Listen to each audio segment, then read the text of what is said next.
Welcome to Cabaret Voltaire and to the artist talk with Rebecca Ackroyd and Jennifer Higgie, author and artist. Thanks for being here.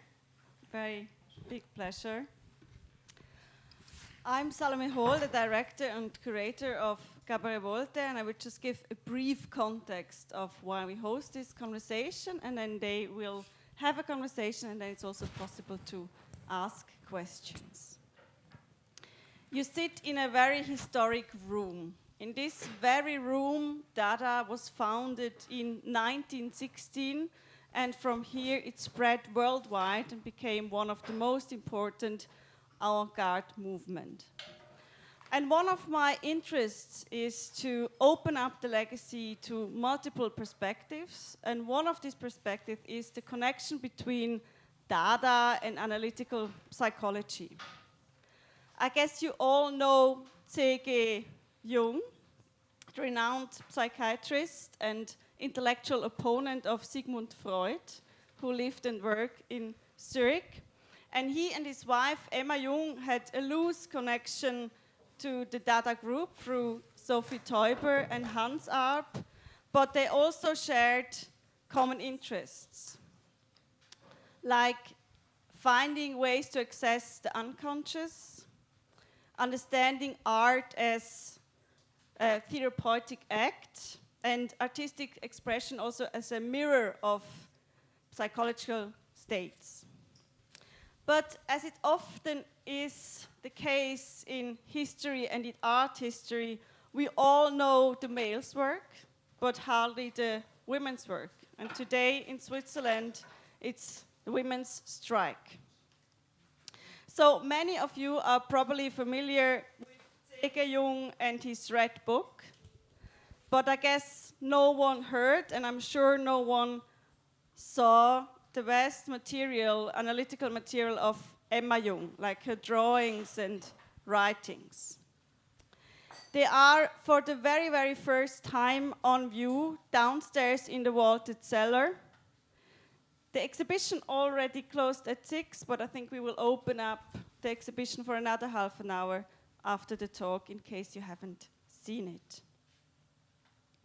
So thanks to the Jung family, who really opened their family archive, we are able to see this material. And I invited Rebecca Ackroyd to respond to Emma Jung. I was following her work and I trusted her work. And I'm very thankful for the very profound artistic research she did in that field, in exploration of the human psyche. She has created 3 new series: drawings, sculptures, and a slide installation. And to deepen the conversation, we thought it would be wonderful to invite Jennifer Higgie, because Emma Jung's work can be understood in a broader context of a search for origins. So art or artistic creative practice as in a spiritual sense, as a healing, like Emma Kunz or Olga Fröbe-Kaptein, with whom Emma Jung also corresponded.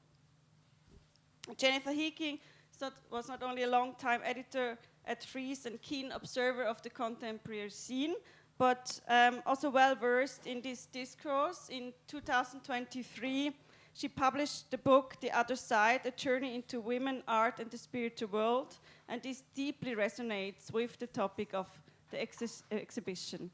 So with this, I hand over the microphone, and thank you very much for being here, and you all for joining the conversation. Great. Thank you so much, Salome. Great. Thank you so much to Salome for inviting me to talk tonight with the wonderful Rebecca about her exhibition, and it's been a real wonderful journey for me, actually, being invited to write about Rebecca's work, because when Salome got in contact with me, and I knew Rebecca's work, but to my shame, I didn't know that Emma Jung was an artist, even though that was a word she didn't really identify with. She made images as part of a psychological or analytical process. Anyway, so it was really exciting for me to get to know the work of Emma Jung through writing about Rebecca's exhibition, this wonderful exhibition downstairs. And also, I must say, I'm feeling very fangirly about being here in the Cabaret Voltaire, because I know it's very childish to say you have a favorite art movement, but I have to say that Dada is my favorite art movement. Yeah. So, I mean, I can't believe I'm actually in the space where Sophie Teuber-Arp danced in 1916, etc., etc. I'm sure you're all very familiar with the history of Dada, but this is really a room that resonates. And one of the really, many interesting things about Dada is that it was the first time a major movement was really acknowledging the power of the unconscious in terms of how we make decisions, how we make art, how we navigate our way through the world. And of course, there are very close connections between Dada and psychology. And we were talking before, and Salome was telling me that Carl Jung, the famous psychologist, psychiatrist, wasn't really into Dada. He thought it was a rather superficial explosion of the unconscious that wasn't maybe giving it its due. But Emma was far more interested in these things.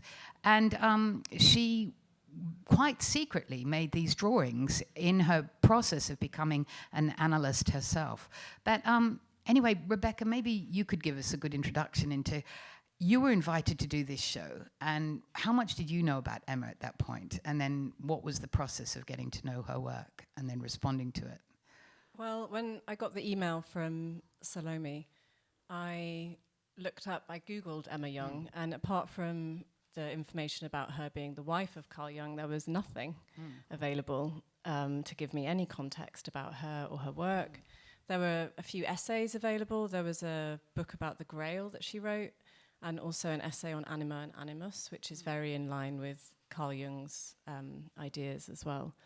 But about her and about her way of thinking, there was nothing. So Salome and the Jung family luckily agreed that I could have access to the manuscripts of a book that was released in January this year about Emma Jung and about her life and about her work, and it included her dream drawings and her ideas about, there's an essay about the two brothers and the ideas around the shadow, and I mean, I read the manuscripts, the essays that were written about her for that, and then, but I'm still working through the book. Me too. It's a really fantastic book. There's a copy of it out in the bookshop if you want to have a look at it. It's just come out, and really it is the first major book or book about devoted to Emma Jung's relationship with image making and psychoanalysis, or analysis, as she would have termed it. So then how did you go about creating an exhibition in response to this research you were doing around Emma Jung? Well, I mean, it's interesting because I was thinking about it today, and in a lot of ways I never really thought about it as research because it felt much more just like things that I'm interested in.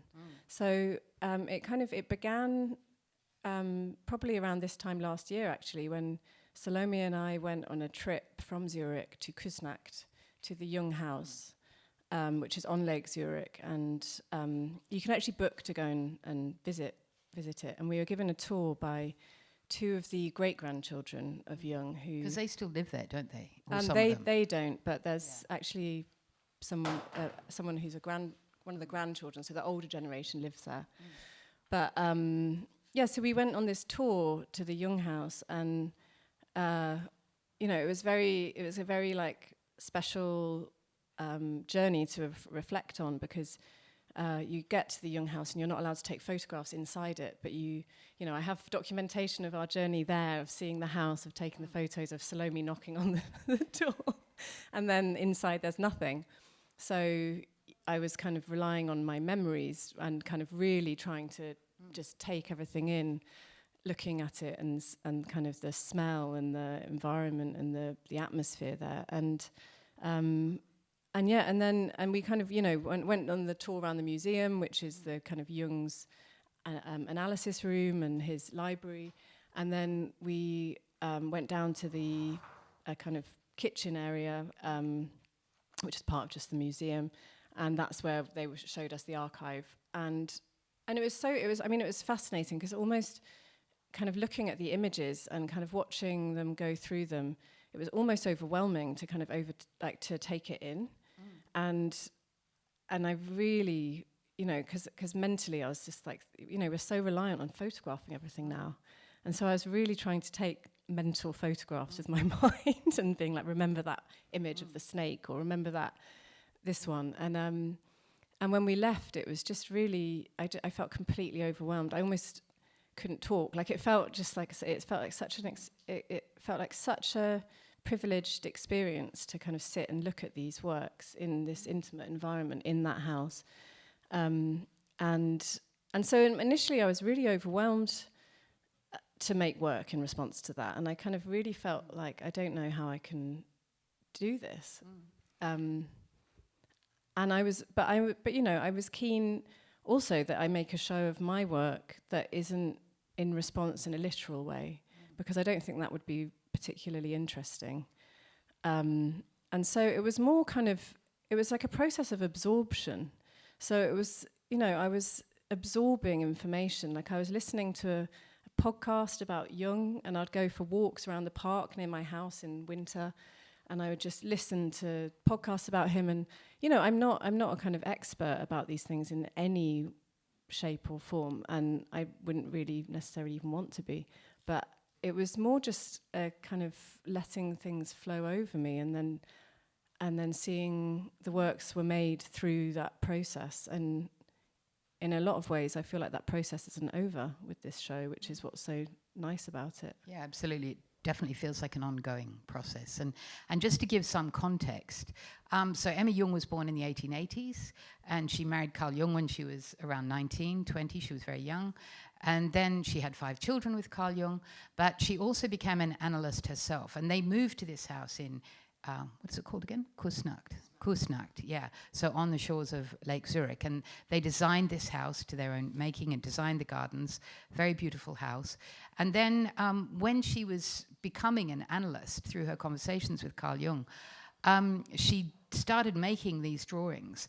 But they really didn't see the light of day. I think it was till in 2012, her great-grandchildren discovered a file of these drawings that she had made all these years earlier, at the turn of the century, and right up through, I don't know, what was the extent of the making of them?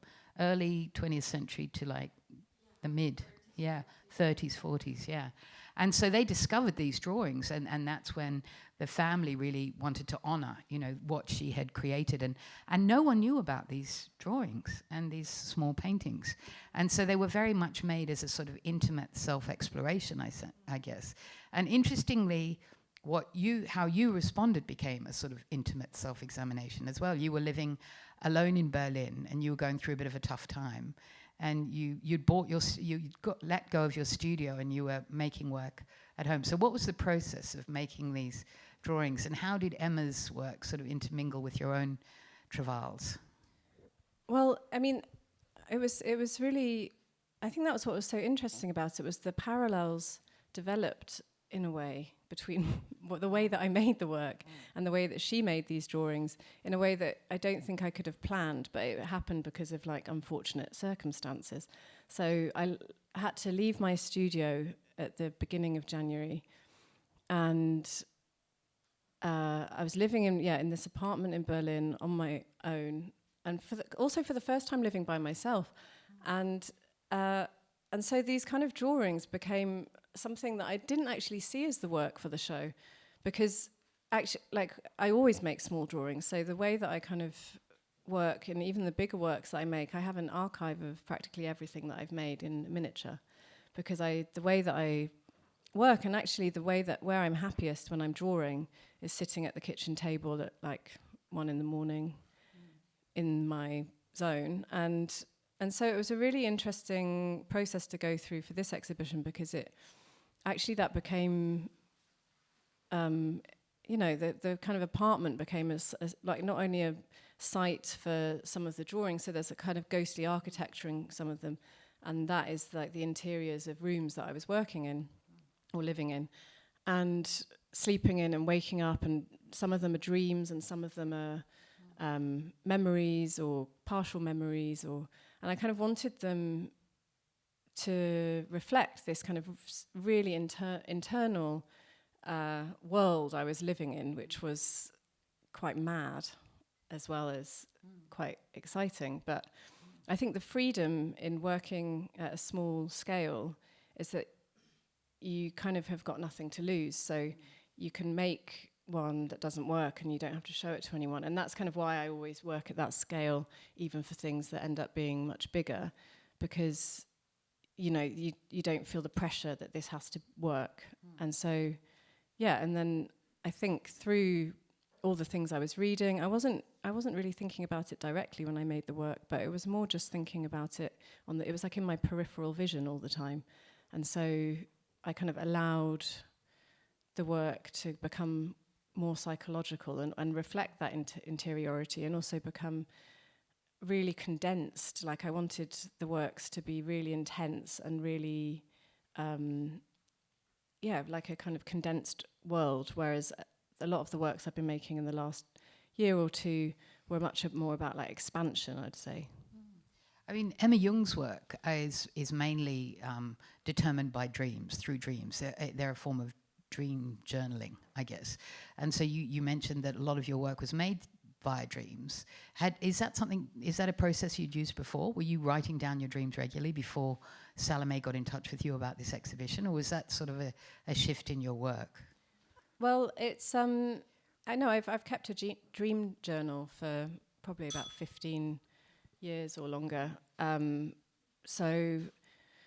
very interested in journaling as a process, but I've never been able to keep a journal. But I do kind of, I do keep my dream journal. Whenever I remember one, I write it down. So it's a process that I've always, it's something that I've always done. I've never thought about it in relation to my work or anything in a literal way. But there were some dream drawings that I ended up making, but they were more like comic strips, and I made them in COVID when I was kind of stuck at home and I didn't know what to do with my time. So, yeah, but this time I kind of wanted them to not be like narratives, so I wanted them to be snippets. So I kind of very much saw the drawings in relation to the other works in the show actually as a kind of snapshot of something. And you figure prominently in the drawings. And, you know, we'll go on to the other work as well, because there's three sections really in the show. There's these very intense pastel drawings, and then there's sculptures, and then there's a slideshow. So in the drawings, it's very much you're drawing and what you're going through. I mean, what's your relationship to self-portraiture?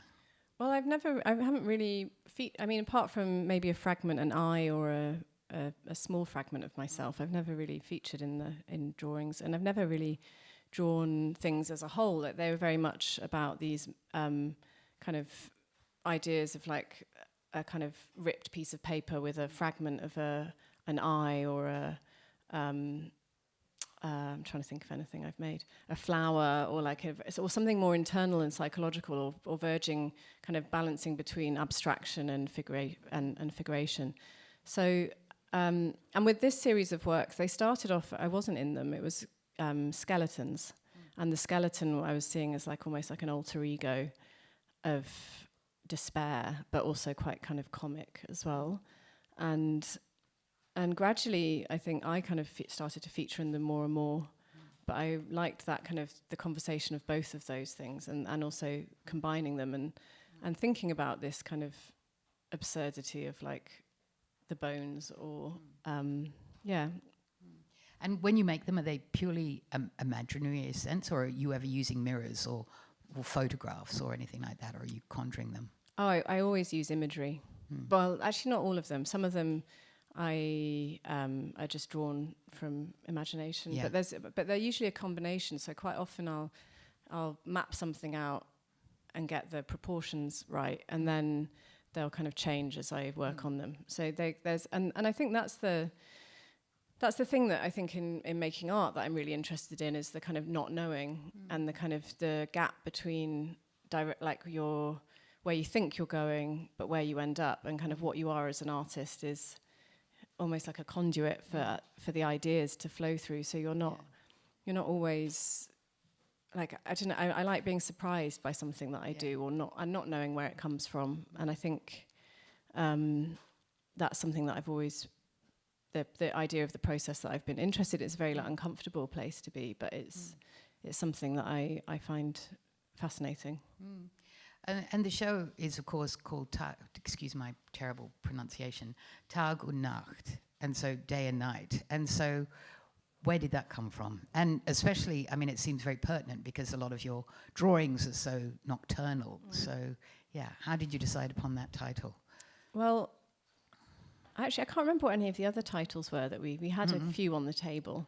But Tage and Nächte is the title of one of Emma Jung's books, and it's in the exhibition in the vitrine. And, you know, when we started talking about the exhibition and the installation of it, and we, you know, one thing that we were really thinking about was the idea of internal and external, and also wanting to kind of create that within the space of the exhibition. But we were kind of thinking about, one of the initial ideas we had was a kind of darker space or a lighter space that you kind of, so you go between these two rooms that, or like environments that kind of have a different feeling within them. And yeah, and I think in terms of like the unconscious, and we kind of wanted also the title to reference that, and the conscious, and also the idea of control and lack of control in making and creativity, and not knowing the not knowing, which I feel is very prevalent in Emma Jung's work as well. Yeah, absolutely. I love the way she titled all of her journals with different I mean, obviously Jung is very famous, her husband was very famous for his Red Book, which wasn't revealed to the public for a long time because he felt that if people knew that he was making pictures all the time, that might somehow diminish the perception of people of him as a serious man. But I wonder if she, because one of her big books too is, or notebooks, is the Black Book. And do you know if she did that in response to his Red Book? I wonder. I don't know the answer to that. No. Do you know, Salome? I mean, is it on? Yeah. So they started in the same period, like 1913 to 1919, where there was really the intense period where they were finding ways to explore the unconscious and having this active imagination. So, and maybe she was even earlier than him. Maybe she inspired his Red Book. Maybe, yeah. Well, but like her that was story. more loose, and I think she had more hermeneutic approach, where like writing, finding out, and then drawing. And I think it was more her. This is like more in the aftermath, where they named like somewhere. I think in the letter, or her analyst called her like collection the Black Book. I think they referred to that in the sessions. Ah, okay. But I don't know. Right. Yeah, this is okay. Thank all you. I know. Yeah, good to have an expert just you can turn to and go, tell us the answer to that. Yeah. So, I mean, it's really interesting. If you go into the show and you don't know that Rebecca's a single person, you might think that you were three people who was making this show, in the sense that, you know, you've got these very intense pastel drawings, which are very psychologically charged, clearly, and very dreamlike. And then you have these rather terrifying sculptures of swimmers in the middle, of severed limbs and backs, and like the sort of a duality of forms, really. And then in the corner, you've got this very intimate little slideshow. So, yeah, I'd love to hear more about the evolution of these very different mediums and what determined your approach. Well, I mean, I always work on multiple things at the same time, so I kind of always collect imagery. I always make drawings, and then I kind of make sculptures, not all the time, but kind of periodically. And like I very much see, like, I've always like thought about the sculptures in terms of the casting process, and thinking about that in terms of capturing a particular moment. So I've always thought about it in relation to photography, really, or the idea of like a snapshot of something, but in and there's something about the analog way of making it that is really appealing to me. So all of the casts were The boy is my friend's son, and then the woman is his mother. And he actually helped me make it, which was very sweet. But you know, I see them as these kind of. I was thinking about it earlier, just the kind of way that they're almost in a line down there, like a diagonal line. So you have the drawings, and then the sculptures, and then the projection. And the slide projection is quite a new way of working for me. But in a way, they're kind of like the three headspaces that I inhabit.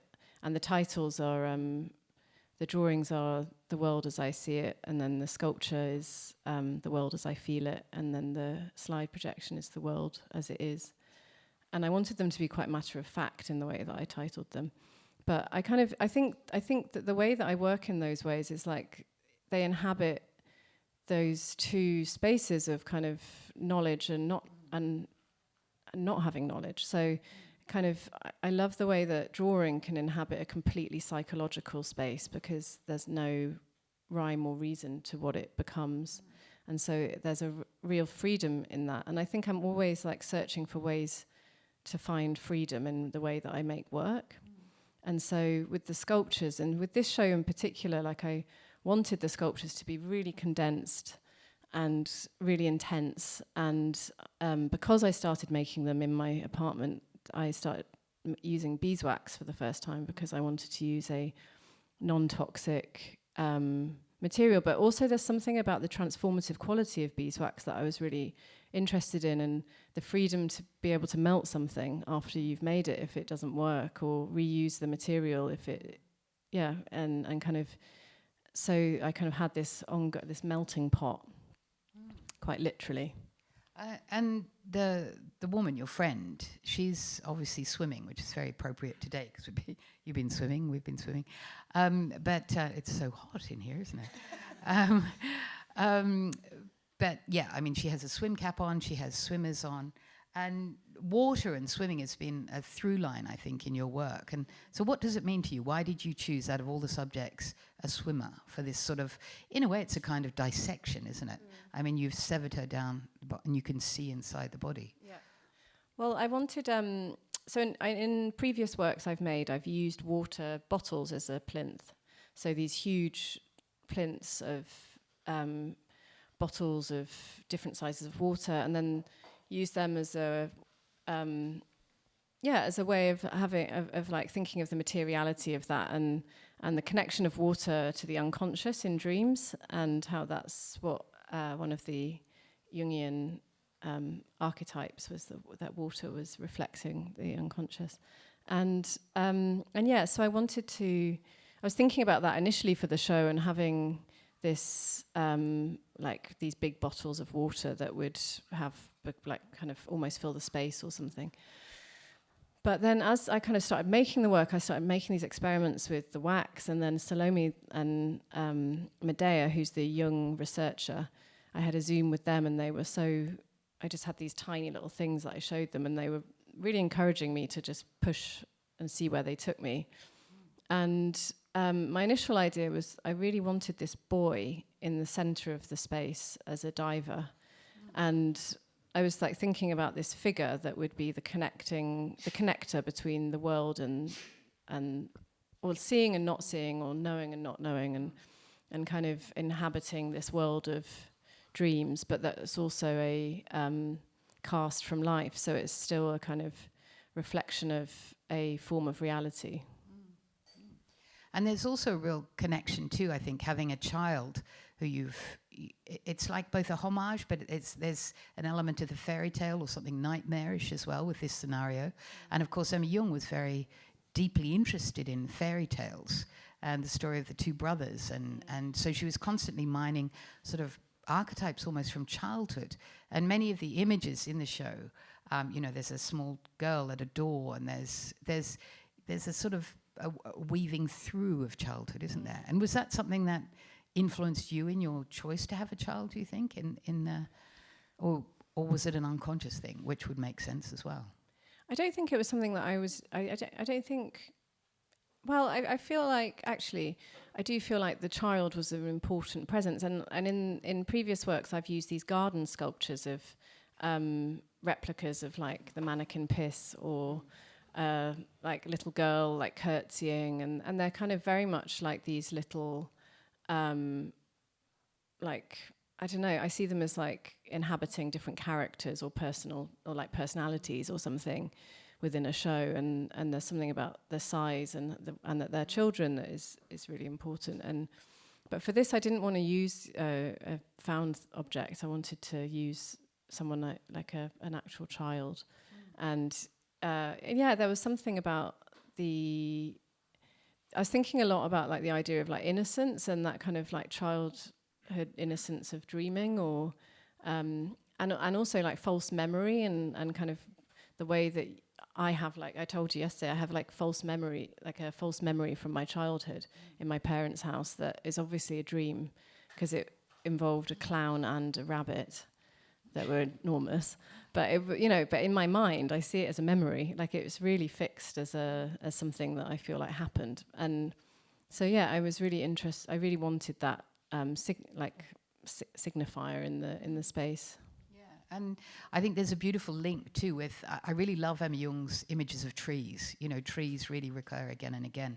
And that's a very archetypal symbol, obviously, that's been used for thousands of years in art. The idea of the roots going deep into the earth and the branches reaching up to the heavens.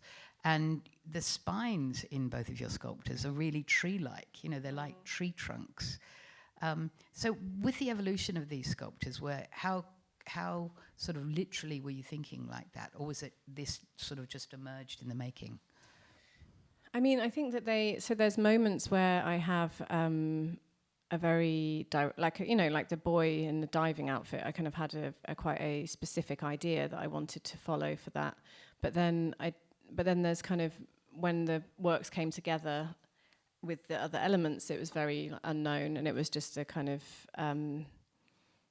it's kind of like collage, I suppose. So I kind of putting one thing next to another and seeing what the relationship is that is being built, and that's kind of why I wanted to always also have like a uniform color and a uniform material, because I wanted to have quite a layered, intense content, and I felt like I didn't want anything else distracting from the objects. And so moving on to the slides. And that's a really sort of fascinating archive of very mysterious images. It's very sort of macro-micro in a way, what's happening in the show. You've got Rebecca seeing herself or her psyche from a distance, and then you've got these literal bodies there, and then you've got these very small, intimate slides of, sometimes you can't work out what they are. They're bodily, they're like almost microscopic, and then there's a reference to, and then there's a child. Who you might want to tell us who the child is, but that's up to you. So what was the evolution of your use with slides? Well, it started with, I found these slides at my parents' house, which are all portraits of me and my brothers and sisters when we were children.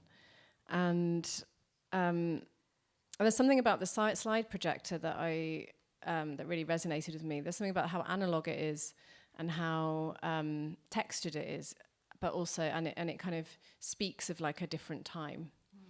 And at the time I read Annie Ernaux, The Years, and was thinking a lot about memory and the idea of having one image next to another, and being I was in a market in Vienna or somewhere, and there was like a box of found photographs. And I don't know, just thinking about how images lose meaning with time, and how they all kind of end up belonging to different times that you feel quite separated from. But I think, and then for this show, they kind of evolved into, I mean, it all kind of, they all build depending on what I find. So I found like this box of anatomical slides, but I really loved the way that they were so abstract, a lot of them. And so you couldn't tell what you were looking at, but you're looking at... And where did you get them from? eBay. eBay, yeah. And what were you searching for? Sorry for interrupting, just to give it some I can't even context. remember. I mean, I search, I just find different things to search for. So that one probably medical slides or something. And then I kind of combined them. I started collecting these slides of space. And when I read the manuscript for Emma Jung's book, there was a section about the micro and the macro. And that was something that really resonated with me the first time I read it. So that was kind of what I was thinking about kind of the idea of like capturing things in images that you can't see and will never know. And that's why the baby ended up being in it as well, because and it's a picture of me as a baby, but it kind of doesn't matter. It could be anyone as a baby, but it's just the idea of having of things you can't comprehend, and you can't really comprehend yourself as a child. So like this kind of combination of capturing the impossible in a way, but through found imagery rather than something I'm trying to create. And we were talking before how it sort of occurred to you after you'd created this wonderful architecture for this exhibition, which I want to ask you more about, but that the sort of carousel around in the middle of the gallery sort of echoes the slide carousel, but that was somehow a beautiful accident or unconscious. Yeah, I think it was. I mean, there was something. I think. So the install, the architecture in there, it had many formations of different ideas that we went through, and it ended up. So it started with a circle and it ended with a circle, but the circle that we started with was closed, so it was like a solid wall, and the one that we ended with was slatted. And in a way that works so much better, I think, because there's a transparency and a kind of, it makes it, you can see the architecture of the space and the vaulted ceiling, and also it kind of, there's a barrier, but it's very light. But I think in a way, and from the beginning of the talking about the show, I was really thinking about showing a slide projection. And so I think there is something about the circle and the cycle that I was maybe not putting it all together until we were in the space. And obviously because the structure ended up being black as well, it ended up having this very, it kind of was a happy accident, but I think also it's something that we kind of talked about in a way. When we're talking about psychology, there are no happy accidents in a way, are there? I mean, everything is intended to some extent. But I think that you made a really brilliant decision with the display, because as I mentioned earlier, that Emma Jung didn't really call herself an artist. She used these drawings for a very particular reason. And putting them in the vitrine, I think, sort of emphasizes that. And I think that's I'd like to hear your thoughts on that. Well, that was, I mean, throughout the kind of discussions that we had about it, and I think Salome was really keen that it had, and Medea, the researcher, she wasn't an artist. This isn't about her being the next Hilma af Klint or something. It's like her, and the book that's been brought out about her is not about her artwork. It's about her thought process and about the systems that she made and the diagrams she made about her ideas. So it wasn't just about her as a visual artist, but it's very much about, I'd say, like more about creativity, and I think there's also something about viewing her work as in a circle. So you're kind of like it's never ending in a way. So it kind of, you can kind of go round and round, and I think there was something about that and the cyclical nature of diary keeping and dreaming and time that I think was very prevalent in the way that we were thinking about the install of the exhibition, which is why it kind of, the architecture of it became so important, really, because it kind of sets the tone for how you read the work, and I think that's really important. And not that the architecture is a work necessarily, but it's a really important presence. I think it's really intriguing. It's a really great solution in a way, because it's quite a small space. And to create a sort of affinity between your work with Emma Jung, but at the same time to sort of clarify that it's separate as well, and that yours is on the wall and hers is down like that. I think it's great. I was just thinking, it's lovely to think that Emma Jung might have been in this room at one point. She'd come to the Cabaret Voltaire, so hopefully her ghost is here sort of watching over this. Yeah, I think this space would be quite interesting to do some sort of spiritual reading or something. I mean, do you have a spiritual practice at all? or a psychological practice, or both, or not? Well, I mean, it was interesting. So making this show, I started getting a bit of dream analysis actually as part of the... It wasn't really a part of the practice. I was just really interested in kind of the way of reading. And about like 2 or 3 years ago, I started getting tarot readings. And I was always so skeptical of it, and really not against it, but just I really didn't want to ever do one. And now I kind of get them quite regularly, or I mean semi-regularly. But there's something in analysis that I was really interested in as a process, and having had it when I was younger for a while, but thinking about it removed from that as more of an intellectual idea as well. And there's something about, with the tarot, what was so interesting I found is how much it relates actually to having read a bit more about Jung and Emma Jung, is about how the archetypes, the tarot cards are archetypes, and how you have like a deck of, I can't remember how many, 70 cards is it, or something around that. And everyone has the same deck, but everyone has a different reading, and it means something different to you. And I don't necessarily see it as a way to kind of live my life by, but I just find it as a process really fascinating to kind of read yourself, or read that moment in time through imagery in that way. And the guy I see, he's said some quite mad stuff that definitely hasn't happened, but I kind of don't really mind, because I'm just like, oh great. And then and then I think, and what was interesting actually was getting the dream analysis, and how actually I saw a parallel between that and something like tarot, because you're using archetypes to read imagery, and using this. And so rather than kind of sitting with someone and being like talking about your entire life or your childhood or something, you've got like a very framed parameter of something that you've experienced in your subconscious or unconscious mind, and using that as a framework to read you, and it kind of was a really enlightening experience. I mean, it's interesting when you look at Emma Jung's dream journals and how often archetypes appear in her dream journals. She's dreaming the archetypes, and that's why archetypes became archetypes, I guess, because there was a sort of constancy in people's unconscious. Yeah.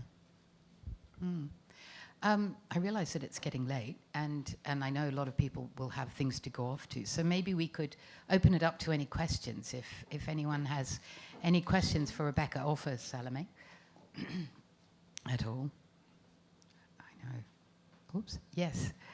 Oh, if you could just wait for their microphone, because we're recording it. Thank you. How often do you dream? When you were creating, or nowadays? It really depends, actually.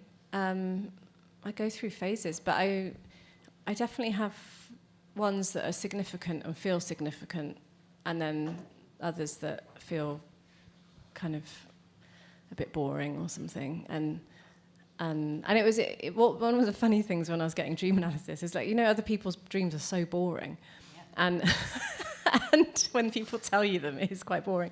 And I told him this one dream when we were doing it, and halfway through the session, I just thought, God, this is boring, actually. And I could tell he was bored. So, I don't know. Yeah, it's like, it really depends. So I'll go like months without, and then a week where I'll remember one every day. But normally it's, if I wake up at 5 or something in the morning and go back to sleep, that's when I'll remember and have quite significant dreams that I'll remember. Because I guess, obviously, everyone in this room dreams every night, but we just don't remember them. And you said you went through analysis, right? You had well, no. So it was a very informal process. So it was. I mean, I can potentially do it again, but it was just more like if I had something significant to talk about, that I would email this guy that I contacted and just have a session. So it was I really didn't want anything that I had to commit to, because analysis is a real commitment, and it's really expensive. So it was more like I kind of contacted him because also with the beginning of this exhibition, I just was like, I don't really know enough about Jung or something, and maybe it's good to see how this process works in a way. So I contacted him in a purely kind of, what do you think? I'm doing this exhibition. Do you think we could try something? And he was just up for kind of letting me have the occasional session. So, yeah. And just the last answer about when you put the pastel paintings, right? They were directly through your directly from your dreams, right? No, so some of so there's probably about 4 or 5 that are kind of snippets of a dream, but the others are just kind of images that I think of, or have a beginning idea of an image, or it's all like, even, you know, there's a photo of my partner on the sofa that I just turned into, like, you know, it's just like they kind of come from everywhere, and it was kind of interesting the way that they became a grid, which I didn't plan to show them like that, but you know, the way that I was looking at them as well was like a grid. You know, we're always looking at grids on our phones, so it was like I wanted this grid of, you know, like how you have a photo of, I don't know, a selfie next to like an artwork that you see, or like next to something else, next to a meal you ate, and I kind of was like thinking about it like that, like a stream of images and a continual process that isn't finished. So I kind of wanted them to be ongoing and kind of random in some ways as well. And we've got a question up the back. Yeah, thank you. You mentioned a lot of amazing analytical tools, tarot readings, and also the more celebrated psychologists. What would you say is the biggest takeaway from this process for you? And it makes me more curious about what did you actually analyze, if it's not too personal to ask. Well, I mean, so with the analysis, it was you know, it was about dreams. So for this process, I'd had like psychotherapy before, but that's a very different process, and probably more Freudian, I think, the kind of, I don't know, process I went through. So that was like more of a foundational thing about sense of self, maybe. But this process was, what was so interesting about it was like I would kind of take a dream to him thinking, oh, well, this is obviously about this person, or like money, or like, I don't know. And it would end up being about something like identity, or, you know, like something that I completely couldn't see coming, you know? And that was what was so interesting about it as a process, was like, I guess similarly to making work or something, is like not knowing, like kind of starting with something but not really knowing where you end up. And I think that I found the process of it just quite interesting. Thank you. Are there any other questions?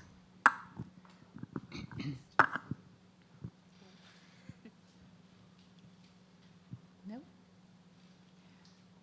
Okay. Should we?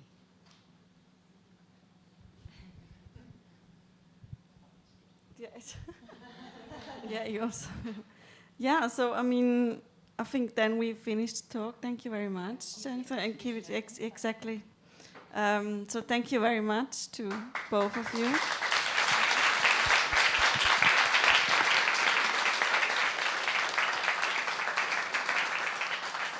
So we open up the exhibition again for about half an hour. Maybe we have to go in groups because it's kind of intimate and small.